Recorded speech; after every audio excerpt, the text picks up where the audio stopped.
Hi guys, samahan niyo akong maglakad-lakad dito sa park.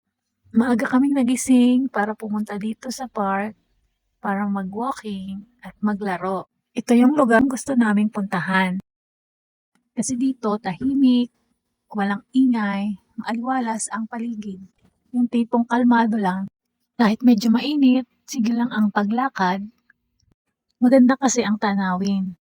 Hindi man ito katulad sa mall na marami kang makikitang magagandang mabibili mo, mapupuntahang restaurant. Pero dito, sakto lang. Higit sa lahat, wala kang babayaran, libre lang.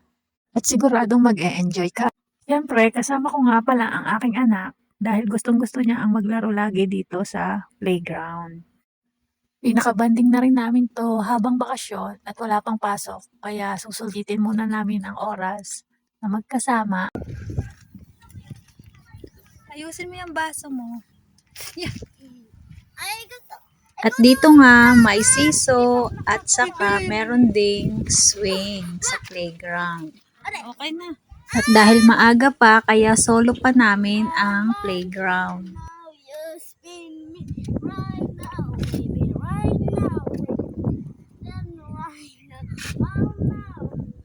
Umikot na ng umikot, baka mahilo ka dyan. Mami, happy lang ako. Naglalaro lang ako. Thank God and not too soon. When I was lost, this life broke through. And even when I think it's over, second chances still come true. Thank God. Kaya thank you Lord sa umagang ito at na-enjoy namin ang oras namin dito sa park ngayong umaga. Guys, 1 hour na po kami din ni mamaya. 10 o'clock na so.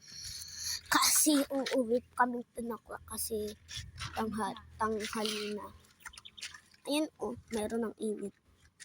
So ito yung mami ko. At ako naman ay nagdudula.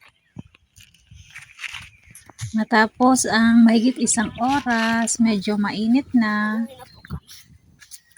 Nakakuha pa kasi kami piso. So, lalakad tayo. Sa mga oras na ito ay naglalakad na kami pabalik. Okay, ulit Pauwi. pabalik. Okay.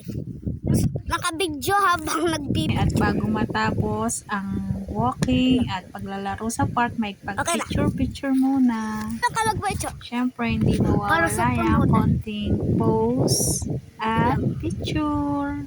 Okay. See you sa ating next vlog. Salamat sa panonood. At huwag kalimutan mag-subscribe Please, sa aming channel. Thank you.